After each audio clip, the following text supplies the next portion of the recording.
Share বাজার ও বিনিয়োগ চ্যানেলে আপনাদের স্বাগত। চলুন দেখে নেওয়া যাক 26শে জুন নিফটি কত দূর যেতে পারে। তার আগে দেখুন 25 তারিখের আমরা একটা ভিউ বলেছিলাম, সেখানে বলেছিলাম বাজার যদি 25,150 ভেঙে যদি 10 মিনিট চলে তাহলে 25,215 থেকে 250 এবং 250-এর উপরে যদি 10-15 মিনিট চলে তাহলে সেটা আবার 300-র কাছাকাছি যাবে, আর 317 যদি ভাঙে তাহলে 350।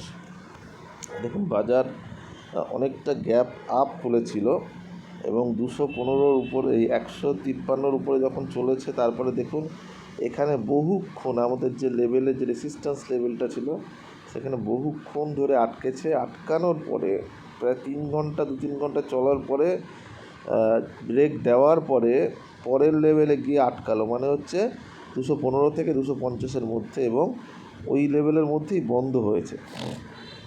আমরা একটা কথা বলেছিলাম বাজারে যে 25,200-র উপরে যদি বন্ধ হয় বাজার তাহলে কিন্তু মুভমেন্ট দেবে, এবং আমরা প্রথম যে টার্গেটটা বলেছিলাম সেটা হচ্ছে 25,350, তারপরে 25,500 অবধি যেতে পারে এবং সেই পথের দিকে যাচ্ছে। এবং এই সপ্তাহের মধ্যে 350 তো আজকেও ছুঁয়ে ফেলতে পারে, আর এই সপ্তাহের মধ্যেই কিন্তু একটা মুভমেন্ট এখনও হতে পারে। আমরা ডে ক্যান্ডেলে একবার দেখে নিই।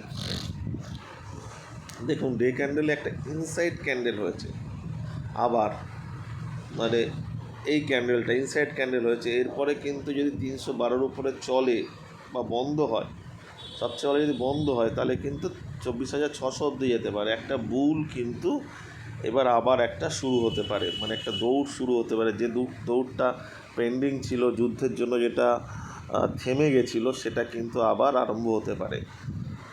এইবারে আমরা 15 মিনিটের ক্যান্ডেল একটু দেখা যাক কি হতে পারে আজকে।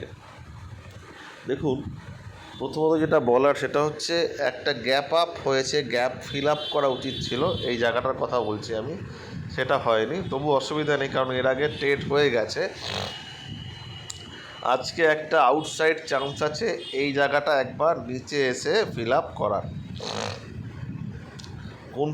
কীভাবে হতে পারে দেখুন, যদি বাজার এই লেভেলের মধ্যে খুলে গেল, আমরা কিছু করব না, মানে 25,215 থেকে 50-এর মধ্যে। এবারে 200 যেই 70 ভাঙবে বাই করা যায়, 70 ভাঙলে 40-50 পয়েন্ট যাবে, মানে এই লেভেলটা অবধি যাবে। 315 320-র উপরে গেলে কিন্তু খুব তাড়াতাড়ি এই লেভেলটায় চলে যাবে, মানে 360-এর যে লেভেলটা বলেছি, 55-60 যাই হোক, 60-65 আর কি, এত অবধি যাবে। আর 75-এর উপরে যদি 10 মিনিট চলে তাহলে গিয়ে টার্গেট হবে গিয়ে 25,000, প্রায় 450-র কাছাকাছি প্রথম টার্গেট, পরের টার্গেট হচ্ছে 510।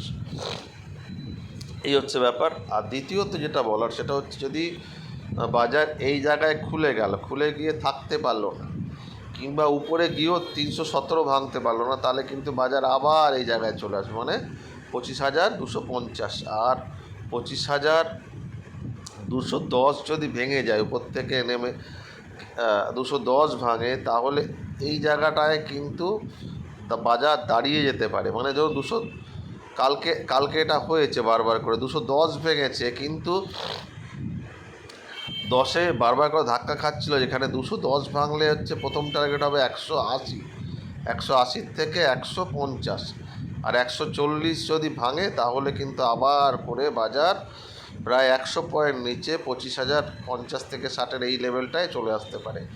আমার ব্যক্তিগতভাবে ভালো হবে মনে হয় সেটা হচ্ছে কি, যদি বাজার একটু নিচে এসে এইখান থেকে টাচ নিয়ে বা এই জায়গাতে গ্যাপ ফিল আপ করে যদি আবার বাজার 25,050-60 থেকে আবার বাজার 150 বা উপর দিকে যায়, সেটা অনেক বেশি ভালো হবে বলে মনে হয়। কারণ দুদিন দুটো গ্যাপ আছে, দেখে নিন। এইখানে একটা গ্যাপ ছিল, গ্যাপ আপ মেরেছে, সেখানে ফাঁকা ছিল, সেটা সেদিনই ফিল আপ করেছে। কিন্তু এই যে গ্যাপটা রয়ে গেল, এটাও ফিল আপ কিন্তু বাজারকে করতে হবে, করলে তাহলে মুভমেন্টটা বেশি হবে, আর নইলে কম হবে। দেখা যাক তাহলে আজকে কি হয়। তবে আজকে বাজারে কিন্তু আপনারা সেলেরও অপশান পেতে পারেন বলে মনে হয়। মানে বাজার উপরে গিয়ে কিন্তু ধাক্কাকে একটা প্রফিট বুক হতে পারে, দিনে প্রফিট বুকিং হয়ে আবার বাজার উপরের দিকে যেতে পারে। দেখা যাক কী হয়।